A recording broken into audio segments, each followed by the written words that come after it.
Welcome back, everybody, to the Two Idiots franchise with the Los Angeles Angels, and we are here opening the episode with a trade screen. That's right.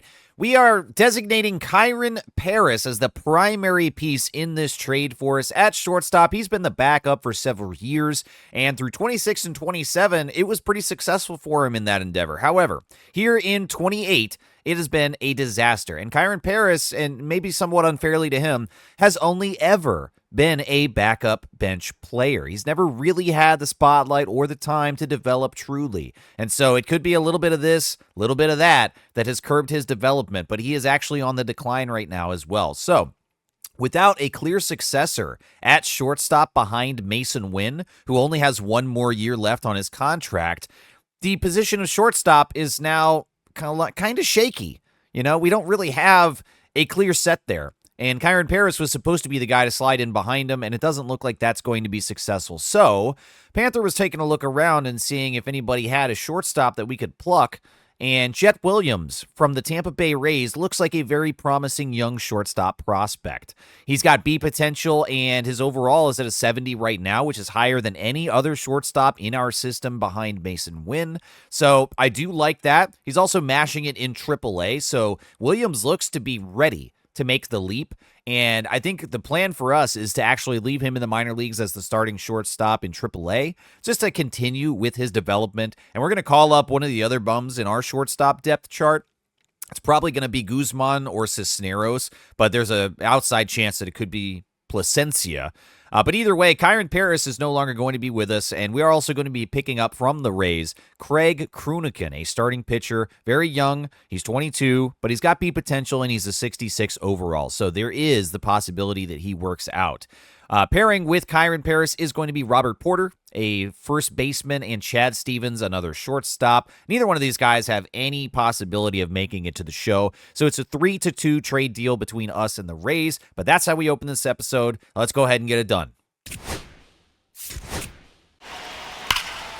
All right, the promising trade is now complete, and here we are just to update you on the standings in the AL West. We are firmly in the basement, actually working with a shovel to get even further below the Astros. We are quite a ways away, 11 games back, and it's not very close within the division. The Mariners right now currently at 23-10, obviously doing the best. The Rangers and the Athletics slugging it out for 2-3, but the Astros are not having a great year, and we are having one of the worst starts that we've ever seen at 13-22.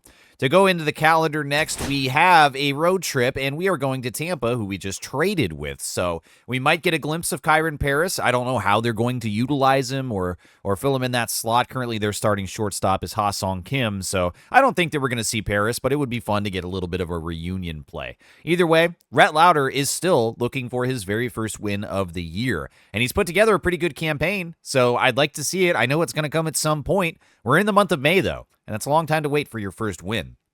Ryan Pepio for the Rays is going to be starting for them. He's got his first one. He's also got 5 losses on his record. With a 7.76 ERA through 26 innings, he has been absolutely shelled. So I'm hoping that our offense is still going to be productive here, and Rhett Lauder offers our best chance, I think, at taking a win here in Game 1.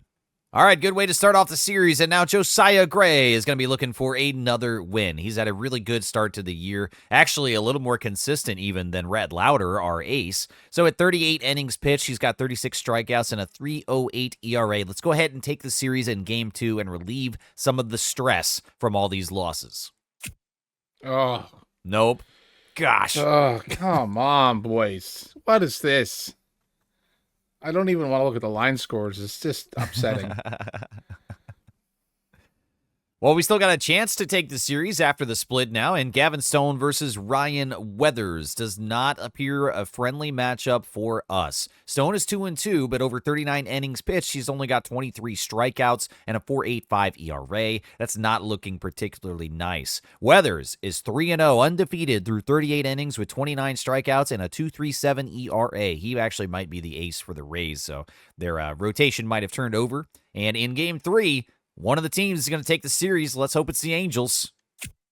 Holy moly. A repeat of Game 1 where the 2-1 victory, and that is a successful road trip. Gavin Stone gets his 3rd win of the year. So we're going to move on to Minnesota. And we're going to put up Luis Garcia versus Simeon Woods Richards. Woods Richardson? Woods Richardson? Simeon? I was so stuck in the first name, I didn't even read the whole last name.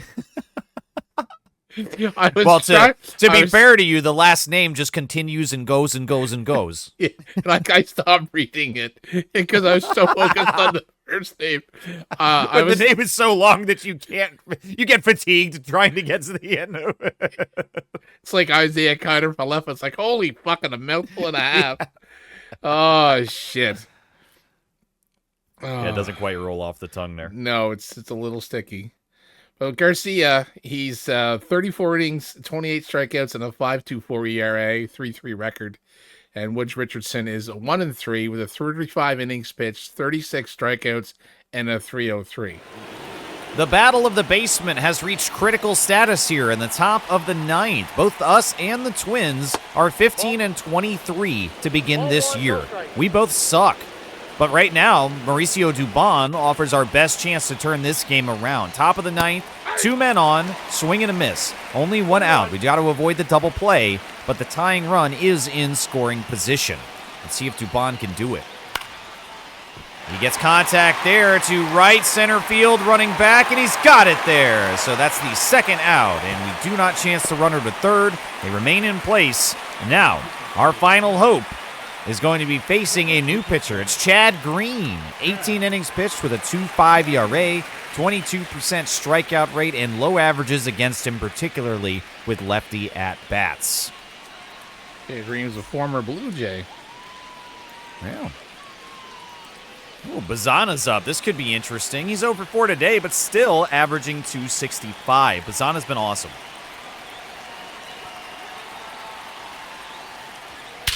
Oh! No way! The first pitch that he sees, Bazana crushes it deep to right center field for 410 feet. Holy shit! Wow! Welcome to the game, Chad Green. Holy, that's typical. That's what he did was a Blue Jay. Give up home runs. Well, Royce Lewis is not going to quite get there as it's a high pop-up to right center field. But we'll enter the bottom of the ninth now with a 2-run cushion. And it's time to close this thing down. We're going to be bringing in Jose Alvarado. He saved 5 out of 6 opportunities. He's got a 4.91 ERA, so that does look particularly ugly. But with closers, the most important thing is getting the job done. I know preventing runs is the way to do that. But if you can get out of the situation with a win, then to me, I don't care how many runs you give up. It's the result that matters. So if he gives up 1 here, it's not the end of the world. We're going to be starting against 4, 5, 6. MVP chance for Josh Naylor. This is inside with that 12 curve. He's only hitting 264. Why are you screaming MVP? I don't know. Inside ball. Closer, but misses with the cutter again inside. So they must have pinched Rand Stevenson at some point because Terry Ford just came into the game. So No. Inside. Maybe. Wow. 3 straight misses inside to Naylor as we're trying not to let him extend, but we got to give him something better here. And there it is. Cutter. Almost center of the zone. The 3-1 from Alvarado. Nope. Misses outside. Naylor just made a stone. The bat never leaves the shoulder through all 5 pitches. And now we set up a possible double play as Naylor is about as fast as the speed of smell. And Tommy McKee steps to the plate. Fouled away the sinker. surprisingly, though, Naylor does steal bases rather well. He does. It's very strange to me. Really good 12 curve that fools McKee, and he's down 0-2. That was filthy. Love it. Throw another one. Yeah. 1 ball, 2 strikes. He throws a sinker instead, but it's way low. A dirt skimmer there in front of the plate. Tommy McGee is a tall drink of water. 2-2 the count. Yep. And that one's in the dirt as well. Count evens at 2-2. No move forward from Naylor. They took the slender man from the audience and put him at the plate. Holy fuck. Yeah, for real. Look at the kid behind home plate with a sweater vest. What an asshole. Who wears a sweater next to a ball game? Like I just come from a board meeting. Right? That kid's on the dean's list, and I hate him. Come on, Alvarado, get your fucking shit together. Yeah, it's not looking good. 3-2. Misses, and that is 2 walks to begin the bottom of the 9th. Alvarado, borderline meltdown, and what is this? Mike Trout! They're going to pinch run instead of pinch hitting Mike Trout? Why didn't you just put him at the plate? Yeah, I don't know. Maybe he's averaging like 125 nowadays. Maybe, I don't know. Wow. Surprised to see that familiar face there. Yes. But it's time to get serious, Alvarado. It's a surprise Mike Trout appearance. A wild Mike Trout appears. Yeah. Oh, shit. 1-1 to Matt Wallner now. That one's inside as well. Alvarado really trying to tie these guys up. He might be searching for a ground ball or a shallow pop or something like that, but I think that the strategy needs to change. He's gonna pitch him. You gotta pitch him high and in to get that pop up. Yeah. 1-2. Oh! And a swing and a miss. He challenges him with the sinker. Center of the zone, slightly inside. And we finally have our first out. And now Byron Buxton steps to the plate. It's a fun name to say. I always liked it. Oh, no. Contact there, and it goes through into left field, past the shortstop, and that will score 1 run for the Twins. 6-5 now. 1 out, 2 men on. And that's enough for Alvarado. We're bringing in Jose Quijada. And he looks much better right now. The 2.84 ERA, not average. Over 19 innings, 5 holds, and a 1-1 record. Strikeout rate, I think slightly above league average, 25%. Deshaun Kiersey Jr. steps to the plate now in the 8th spot, averaging 208, 2 for 4 today. Good one. Low and away. I think we might need to find ourselves an actual closer. Well, we've got one. It's in the minor leagues, but we've got one. That we do. Might be time. Oh, I'd be so excited. I Oh! love when you tease me with a closer. It's a bunt! And the throw over to No! first. We don't get him. The bases are now loaded off of the successful bunt by Kiersey Jr. Oh, boy. And now the 9-hitter, Diego Cartaya. 0 for 2 today, averaging 140. We need that double play or a strikeout. We need it bad. We need a double play, like, we need oxygen right now. Yeah.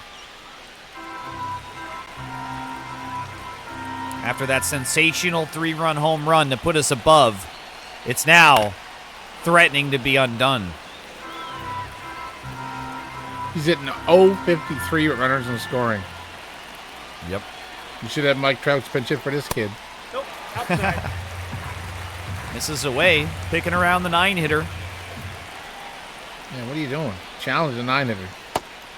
Garbage. This is inside, 3-1 now. As we are about to walk in the tying run. This is unbelievable. All right, we get that one across. It's a full count. Come on. Oh, That's hit well, but foul down the third base line. I like that pitch, though. That was good. oh! And that one fucking misses. way. He does walk in the tying run. We cannot get any quality relief right now. This is crazy. And now, with the lineup turned over, it's Jazz Chisholm Jr. Well, the Twins have really got some names, don't they? Ball 1. Misses. 1-0. Oh, my goodness. We are gift wrapping a walk-off scenario for the Minnesota Twins right now. This is incredible. And not in a good way. 100%. We're just saying, here you go. If you want it, we might as well Yeah. just give it to you. Merry Christmas. Chisholm fouls that away. It's 1-2. That 3-run blast should have been the end of the game, you know? Nope. Oh! Incredible that we get to this moment now. No call. 50-50, and it went the Twins' way. And a swing and a miss on the circle change. Quijada gets the strikeout, but it's a batter too late. Wow, and Ian Happ is here now, too. What is going on? 2 for 4 in the day, hitting 209 on the year. Well, it's like the Twins got all these names that you recognize, but they're all doing badly. Yeah. You know, this is like the twilight of all of their careers is what it feels like. Yeah, pretty much. Although, glimpses of what made these players good, you know, as they've been facing subpar performance from our pitchers now. 2-0 to Ian Happ. Center of the zone, Catch popped it. up high. And we've got it. Mercifully. They don't walk it off, but now we have to work in extras. This is ridiculous. Come on, Sean Noel. Get your shit done. All right, Chad Green remains on the mound. Contact, but it's foul. Wow. 478 with runners and scoring. Holy Wow. shit. Get it done. Nolan Shawnuel is the man. 1 ball, 1 strike. Like he's our version of like a Nico Horner for the Cubs. Yeah. 2-1 coming up from Green. Ball 3. Misses. Surprising, they just had the Nash or the American League playoff predictions, and the Angels weren't listed in there. I don't believe that. Yeah, I don't think they're right. Oh, And he watches strike 2 on the outer edge. No offer there, and it's a full count.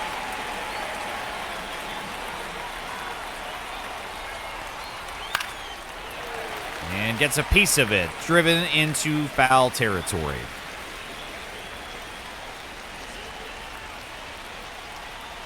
The full count one more time. Mason Wynn on deck. No, ball. And it's a miss. Shawnuel takes the free pass over to first. Mason averaging 293. My goodness. Definitely a candidate, as we talked about kind of pre-recording, of a possible contract extension. I would like to order more of Mason Wynn, please. yeah, especially if we can play like 2028 Mason Win. Yeah. That'd be a big win.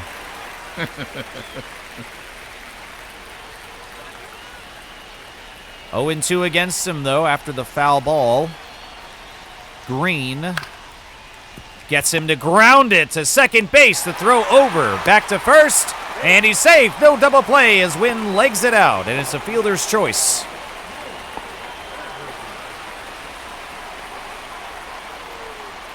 Quinn was crushing it in spring training, and he is definitely not crunching it in the regular season.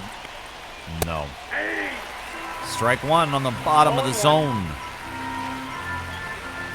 Men on the corners. Double play still possible.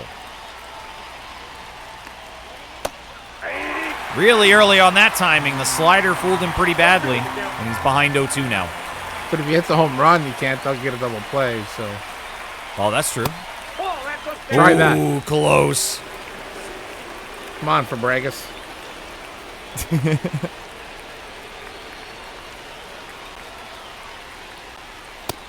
Oh, No, it's strike 3 looking.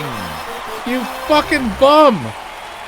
And now Brady House is going to step to the plate, and he has really fallen off the expectations of his performance. He's only averaging 206 now.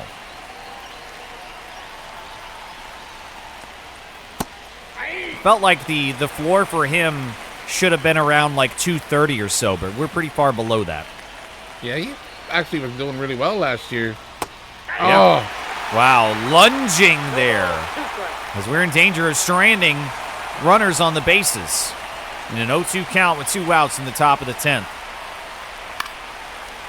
Swing and a miss. And I don't like the prospect of going into the bottom of the 10th, trying to hold them off. Our relief pitching has been really, really bad in this game. Throughout the season as well, somewhat, but in particular right now, the guys that should have done it have not been able to, really. yeah, they've definitely been struggling today. Yeah. 1 ball. All right, big miss out there. Got to wonder at the energy level of Chad Green now. Pitch number 22.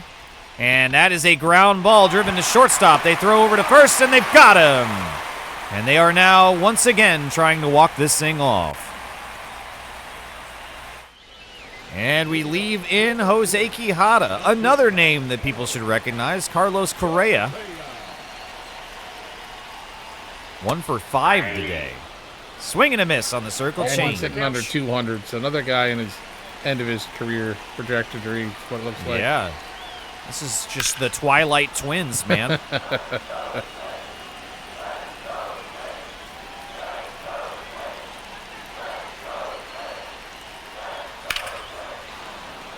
And that one also driven foul.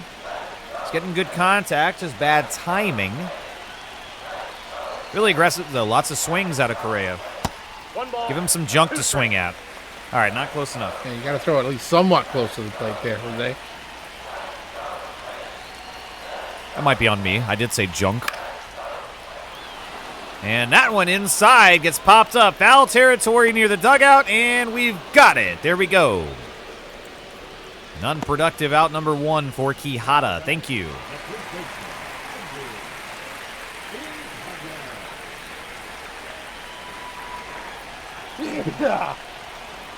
Oh, I'm allergic to extra innings. Sorry. Oh, no! Oh, well, there we go. They said, oh, you're allergic? Here's the cure. No more extra innings as the Twins walk it off. Stunning. Kenzie Gore's on the Twins? Oh, Mackenzie Gore's there, Oh, too. my God. That's a ridiculous team. So after that disappointing loss to Minnesota, which we basically just gave it away, our pitching has let us down yet again. So we're going to go up Tink Hence versus Marco Rhea.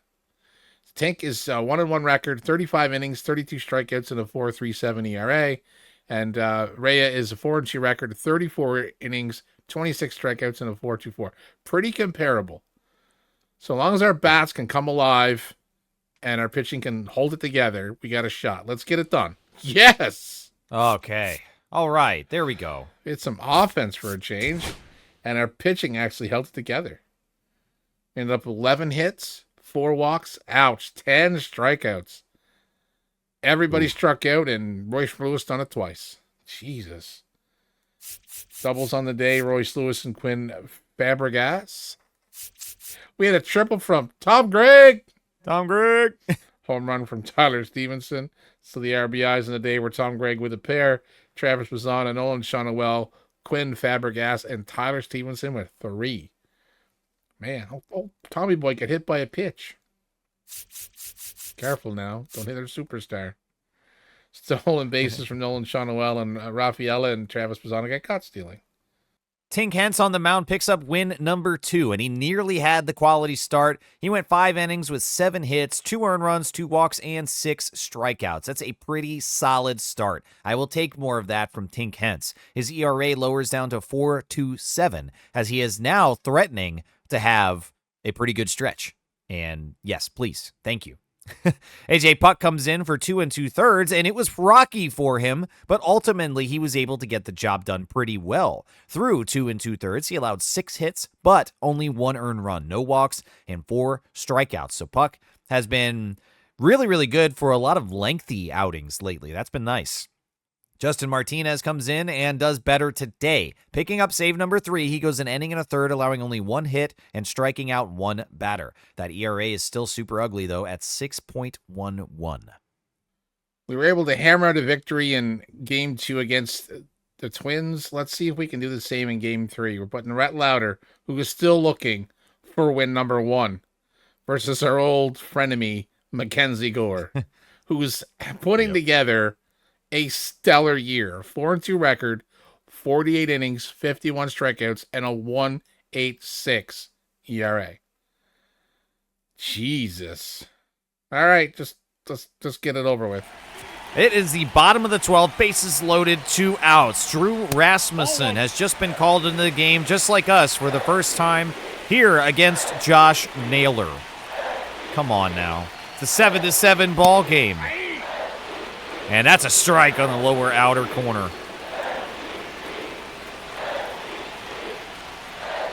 Rasmussen's been a bit up and down this year as well, but wow, what a beautiful sweeper that was. Filthy as fuck. Wow. Oh, another one. Gave him the backdoor sweeper. And there's another one that comes inside, and Naylor fouls it away. Come on, smoke his ass. Oh!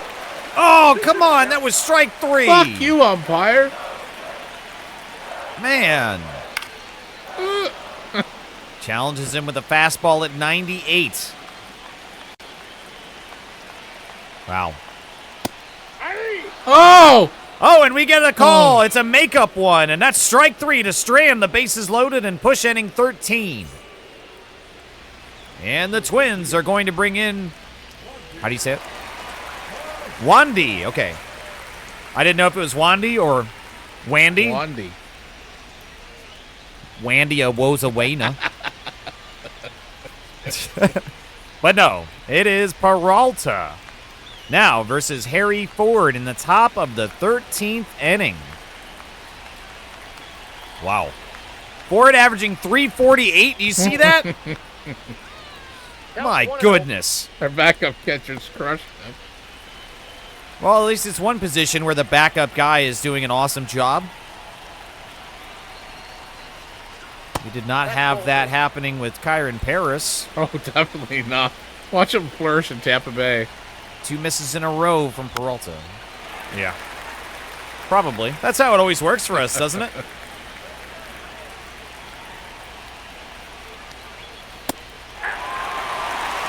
That's a strike. And it's 2-2. Come on, Harry. Oh! No, he watches strike 3. Man. Denzer Guzman stepping in. He just recently called him up. Backup shortstop. He's 2 for 5 today. Runner going for third, and he's there. Holy shit. A successful stolen base from I Rafaela. didn't see that coming. Yeah. All right, Guzman, let's get it done. It's a bunt, but no, it's popped up into the air, and Naylor is able to snag it. That would have been awesome. Tom Gregg. Leading off today, 1 for 5, maintaining that 200 average. Watches ball 1. 143 at runners and scoring. Maybe you should take the pillow up from underneath his shirt. Oh! And yes, he pokes it over Naylor at first base, and that'll score. 8-7 Angels. Some clutch hitting from Gregg as he gets a line drive into right field. And here's Mauricio Dubon. And he crushes lefties. Trying to see if we can add any insurance. Strike 1.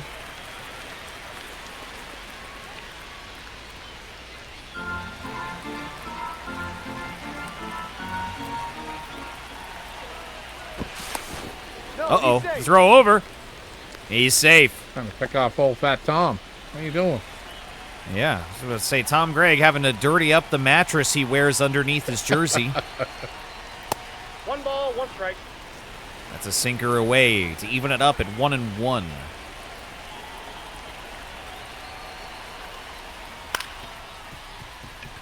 Ground ball to short, and they're going to throw over routine.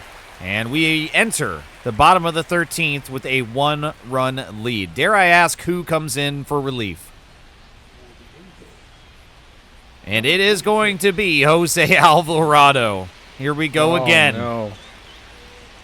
Jeez. Man, This series has been a nightmare for relief so far. lefties are crushing him. Yeah. Wants to be a lefty at the plate. Just so weird. It's that reverse split. And they bring him in against the lefty. Yeah. Get the fuck out of here. 7, 8, and 9 due up for the Twins. Strike 1 in there with the 12 curve.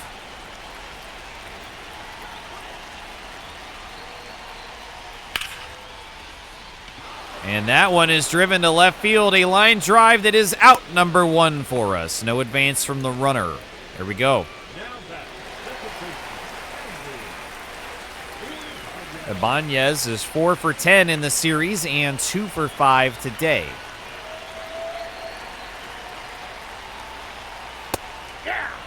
Righties have been having a much more difficult time against Alvarado, so this could be promising. Alvarado as a reverse splits lefty is a little weird. Oh. And that one goes, and yes, we're there at second base, and we've got out number 2. The runner advances, though, and they're 90 feet away for Omar Hernandez. Last chance here as Alvarado might actually get a save in a critical situation. I don't remember the last time that we saw one from him. I don't think we have. Popped up and foul. Yeah, I don't know if we have. Can't reliably say. Oh. And that one's hit hard, but foul as well, and the Twins are down to their final strike of the game. 1 ball, 2 strikes. Into the dirt, recovered, and a cheeky little throwback over.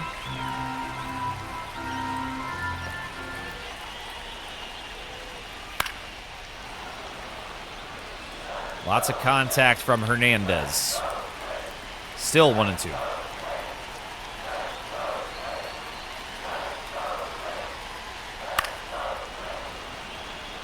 And again.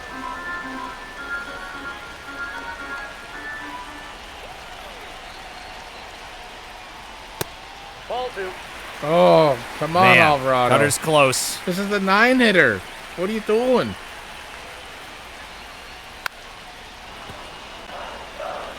Just cannot get the final strike on him. Go up and in. Okay. And there we go. The 12 curve drops in at the bottom, and the Angels win. Alvarado successfully saves the game. Thank you.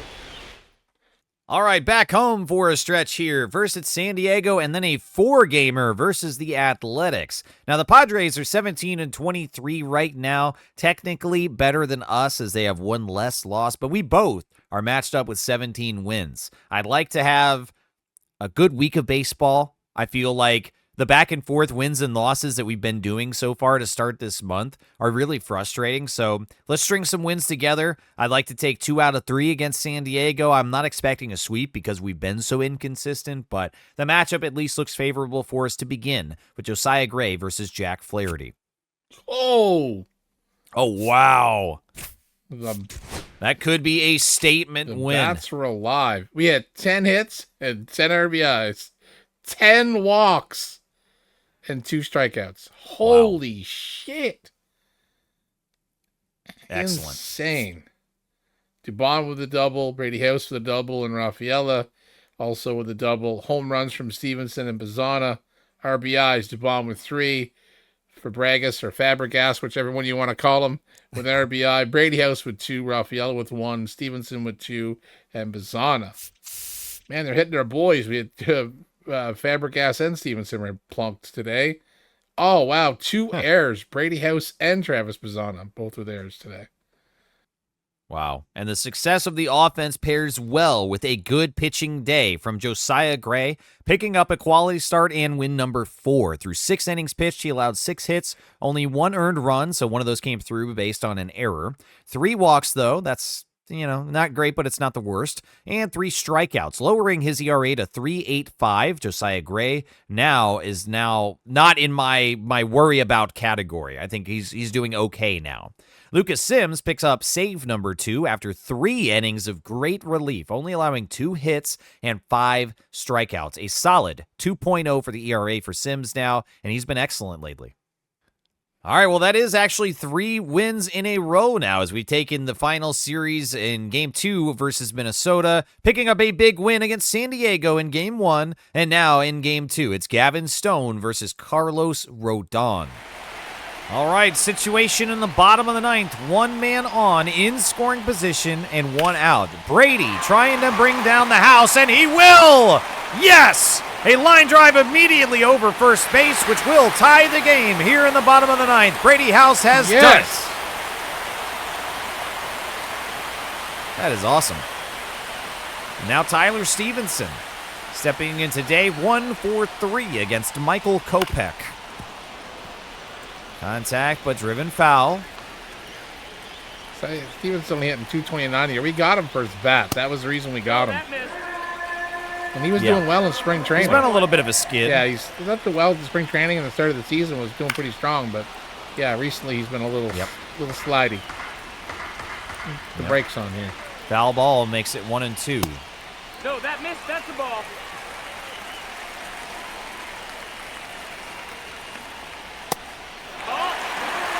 And a miss will fill the count up now, 3-2. Bazana on deck. Oh. No, he swings underneath 100 miles an hour at the top of the zone. Final out now. So we might have another extra inning situation. It feels like every one of these has gone there. Well, let's walk it off. Yeah,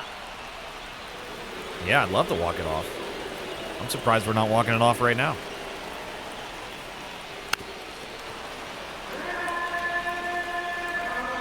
Bazana 2 for 3 today, continues to be hot at the plate. But it's 0-2 against him. 1-2. Watches that one. Okay.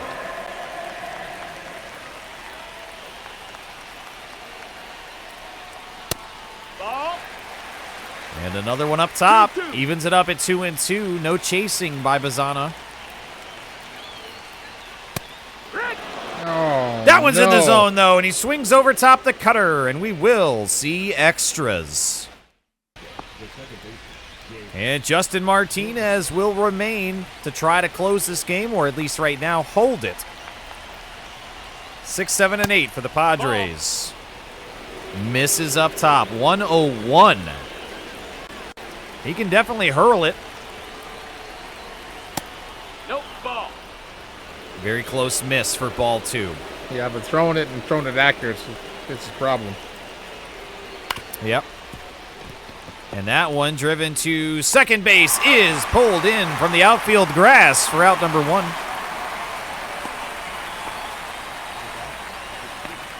Xander Bogaerts now. Wow. Averaging 163 this year. Surprised that the Twins haven't gotten him. One of these players with his contract is detriment to the team. Sitting at 083 runners and scoring. Wow, chases that one and pops it up. Our player's giving chase, but not for any real reason, as that's a clear foul ball. 0-2 on Bogaerts.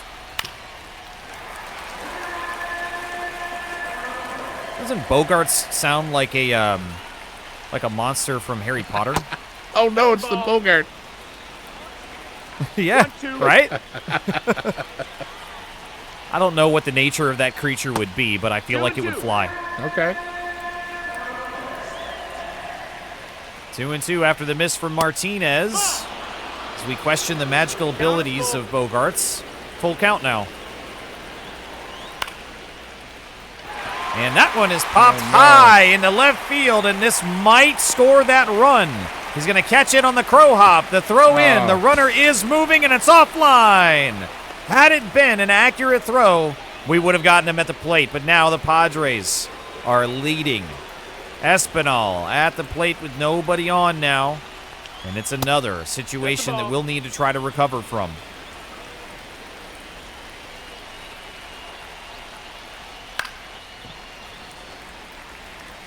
Driven foul. 1-1.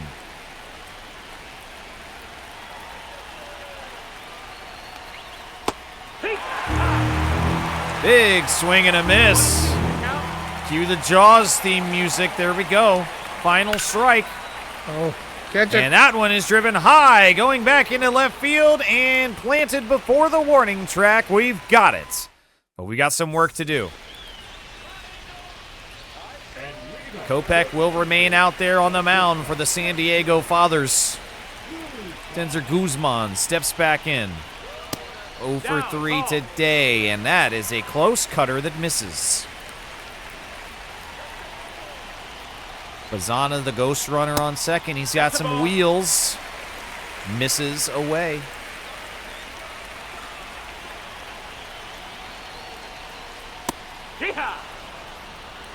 And we'll watch that first strike come through. The cutter, low and inside. Ball. Kopech might be losing the touch here, the bottom of the 10th. He's gotten pretty wild. Yeah, a little wild. That one's center cut of the zone. Guzman waited a little too long on it, though, and now the count is full. Oh, that was really one to hit there. I wanted the no doubt home run animation. Oh, so did I. Oh! Oh, the slider's called for strike 3 inside. And we turn to Big Tom Gregg. Who is slumping? 204, over 4 today. That's a ball. Wow, 102 coming in. Hitting 167 runners and scoring. Nope. Ball. 2 misses in a row, though, from Kopech. This will be pitch number 28. Center cut of the zone, and that will end up just being a move 'em over outs for Tom Gregg. And Kopech nearly completes the save here. One more batter to get through, and it will be Mauricio Dubon. Hitting 287 on the year. 2 for 4 today. Let's go. Oh, yeah. Really good fastball from Kopech inside.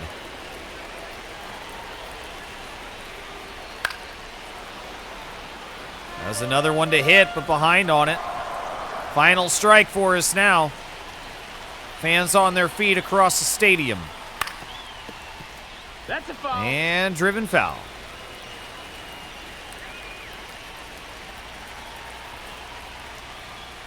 No! Oh, he chops fucking- that one, and it is a Holy bloop. shit! Dubon manages to chop it into left field and score the tying run. There we go.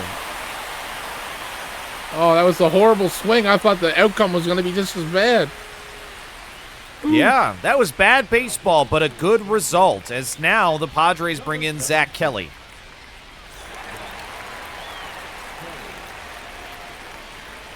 Come on, Royce, crush it.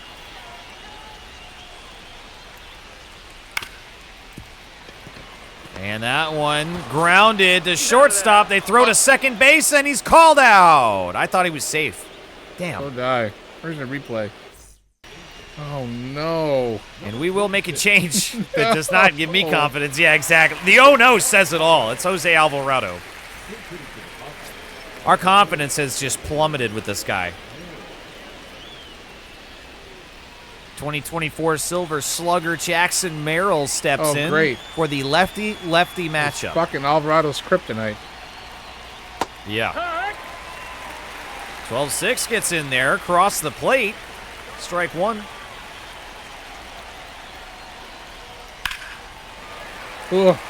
Hit really hard, but it does drive foul. Wow. Come on, strike him out. Fastball low and inside. Yeah, it's a sinker at 96. Pretty much what I called for. I got it. I'll take that. And they put a pinch runner in. Could that mean a bunt is coming up from Christian Yelich? Possible. They might be shifting strategy here. Ball. No show on the bunt as he 1-0. watches ball 1, just barely. A 50-50 ball, I would say.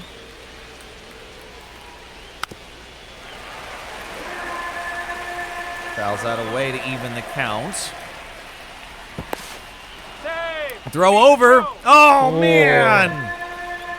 With that dive, it looked like we might have had him, but we don't. That was close. Dang. No. Oh, come on. Oh, come on. We got to get some of these calls. Fuck.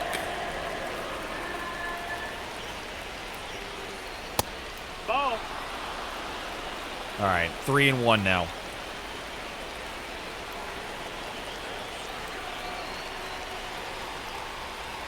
Come on, Alvarado. Oh, man, that's it well. It's going high, deep into left field, and we've got it for out number 2. The throw into third, and no runner advance.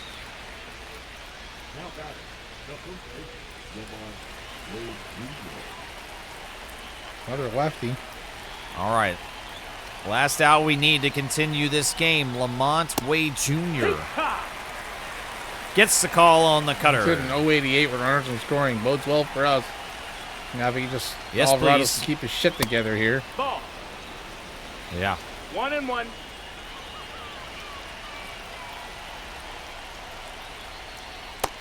That's the ball.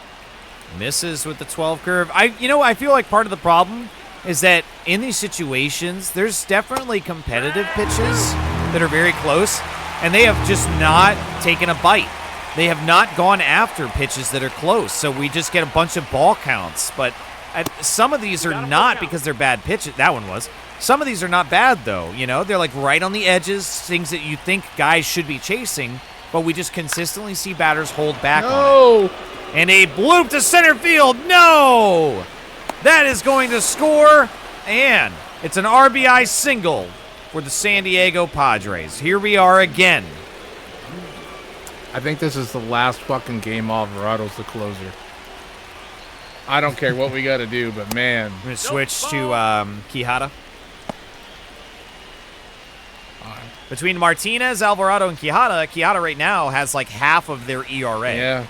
Or rather, Martinez, I think, has the worst, and then Alvarado has the second worst. Quijada, I think, had like a 2-point-something ERA. He's doing great. It might have to be Quijada at this point. I don't know. 1-1 to Tatis. Ball. And it's a miss. 2-1.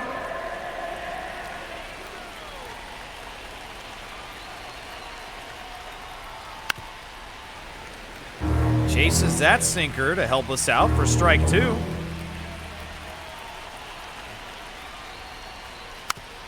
Oh.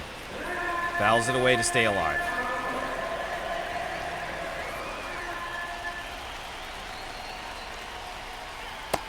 Full count. Oh, man, that's what I'm talking about. You'd think he'd go after that. That's an incredibly competitive pitch. No chase, and now it's a full count instead. And gets that one, the dive, and we can't get there. This could be dangerous. Are they chance the runner? Does he have that much speed? They go for a double. We don't get him. The runner does not score. Second and third now with 2 outs. he's goes from bad to worse. And now Machado's at the plate. Oh, my Ball. gosh. That's outside. Another one. No chase on it, so it's ball 1, but it's not a bad pitch.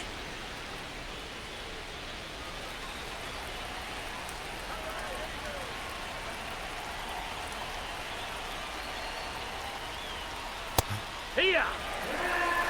There's a cutter for strike 1. Okay.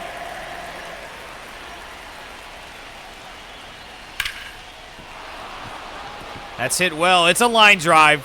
Yeah. Oh, horrible this throw. game. I mean, where is that throw even going? 6-3 Padres. And we're bringing in AJ Puck. He's been solid. He's been consistent. And he comes in now here, not even in a desperate situation. Just, I've had enough. Let's finish this kind of a situation. I don't expect our offense to come back. And, maybe as managers we should hold out hope, but it's hard to remain positive with this team this year, especially. 0-2. I don't even know an analogy to use. Swing and a miss. Yeah. You know what? If we walk this off, I'll be surprised if someone will get an ice water enema.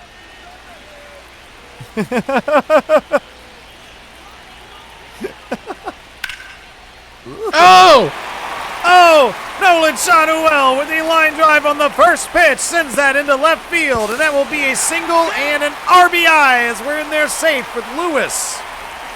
That's a good start. There we go. Nolan, clutch Shotwell. Wow. That's the ball. That's down. Wow, the bottom ticker just gave an update on Bastopka. He's got a 1.39 ERA. Keon De Leon not doing as hot right now.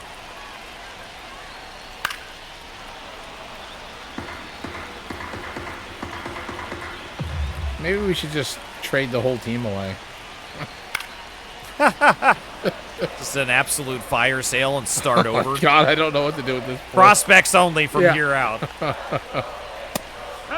Oh, Quinn. Swing and a miss, and Fabregas goes down. See, our guys chase everything, and the other team just like, nope. Exactly. I don't know what we do to fix that, because it's tough, because in certain situations, you absolutely want it to be close, but not in the zone, right? You want to go after the chase. They attempt the double play, and they've got it. The Padres close this thing down 6-4. It's been incredibly frustrating over the past week and a half of baseball, and we have a chance now to finish the series against San Diego in a positive way. It is Luis Garcia versus Matt Waldron. Neither one really performing very well right now, but so far our offense has been more successful against their pitching than vice versa. Let's hope the trend continues, and let's pick up a series win. Nope. Okay. I don't know where to go from this. And now we go up against a division rival, the Athletics, who are 26-16, and we're 18-26. 4-game series. We need to win this series. And we put up Tink Hence versus Mitch Spence. Ooh, good start. I was scared to press the button. After that promising start, we're going to go and we're going to will it into an existence here. Rhett Lauder's first win. He's got to get it. It's right here. This is it. Do it. No. It's a win. It's a win. A much needed win. A big but AJ Puck gets the win. And yet again, Rhett Lauder is left holding the bag. That poor bastard. The series has gotten off to a great start. 2 wins. And like I said, we needed to take this series. We need to put up some serious numbers in the win column to have any hope of even a glimpse of a shot at a wild card. So, Josiah Gray versus JP Sears, we're just going to get it done. And unfortunately, we did not. But so far, we're still up 2-1 in the series with 1 more to go. Oh, man. We split the series. I said we need to take the series. We end up splitting it. And now we go back on the road against first the Toronto Blue Jays. Also struggling this year. Currently with a lower record than us, but we know that's absolutely not safe to assume anything nowadays. Luis Garcia gets to start on the mound with a near 6 ERA. He has been plunging. And so has my confidence in him. And he's going to be going against Bowden Francis, a 3.04 ERA through 53 innings for him, as this looks to be a tough matchup. Let's get the bats back on the ball, boys. No, that's 3 shutout losses in a row. Tink Hence comes onto the mound for round 2 here against Toronto. And with his recent string of excellent starts, I do feel more confident in Tink Hence, and it's been a while since we've been able to say that. Let's see what happens here in game 2. It's a close one, a pitcher's duel, but we lose 1-2, and that is another series loss now. Game 3, as we try to prevent the sweep, turns our rotation back around to Rhett Lauder. He will be going against Cal Quantrill, and he's had a really, really tough year, so if there's any signs that we can say point to a positive matchup, this is it. Let's win game 3. Oh, it just doesn't stop. So the road trip continues as we leave Toronto and head to Detroit. The Tigers are 23-27. We are 20-31. We're putting up Josiah Gray versus Yuri Perez. All right, critical situation for Jose Quijada as we try to hang on to a 1-run lead in the bottom of the 11th with a man in scoring position and 1 out. Quijada really needs to hold this thing down for us and turn around the trajectory this team has been taking. A foul ball evens up the count. Both Keith hitting 283 on the year. Yeah, this has been one of the toughest stretches that we've been on throughout any of our franchises, I think. Would you agree? I think we've had probably as tough, if not maybe possibly worse, with the Nationals back in the day, but this has been definitely one of the most aggravating ones. because the team should be better by now. Exactly. That's where my mind goes. Watch this. Strike 3. Colt Keith goes down. Because this is the furthest that we've been able to advance in a franchise so far. You know what I mean? So this is where our work should start paying off. And we've got plenty of solid prospects that we've accrued over the years, either through trades or drafting. So I know that our minor league system is in really good shape, but it's the major league level, as we don't want to take the chance of derailing progress for those younger guys as they're developing. And so the guys that we were confident in at the MLB level have been absolutely failing. Oh. And he will nail Winsel Perez. Jeez, man. It's tough, man. We're in such a weird position with this franchise right now. And I want to shake them. I mean, we're at the point now where it should be win, right? This is the mentality of the team. Should be win now. We should be winning. 4 seasons into this, we should be producing better outcomes. But all the fellas that we picked in our starting rotation was based on performances in spring training. And none of them have lived up to it. None of them. No. I mean, our ace, Rhett Lauder, is fucking falling apart. Quijada gets a high pop-up from Jonah Heim, and we do successfully save and win this game. So there's at least something to be happy about. Yeah, like all those fellas that were doing so great in spring training, even like our hitters. We had guys, and yes, I know spring training, it's a lot of outliers. They face a lot of, minor league pitching. But the guys were consistent through the spring training doing well. And now they're just ass. It's so frustrating. So we started this series off on the right foot, which we've done the last few series. One in Tampa Bay, we started off great. Not so much Minnesota. San Diego started out great. Athletics started out really good. And then it went off the rails. Now we started the Detroit series off with a win. So let's make it 2 in a row. Gavin Stone versus Jackson Jobe. Oh, and another loss. We couldn't get 2 in a row against Detroit. All right, to round out the series against Detroit, let's see if we can get Luis Garcia back on the winning ways here. Garcia versus Manning. Let's get it done. No. Our offense is completely fucking disappeared. Other than that, the 6 runs against Toronto and the 6 runs against Detroit, the last week, our offense has completely disappeared. Would it be wrong to take a gun into the dressing room?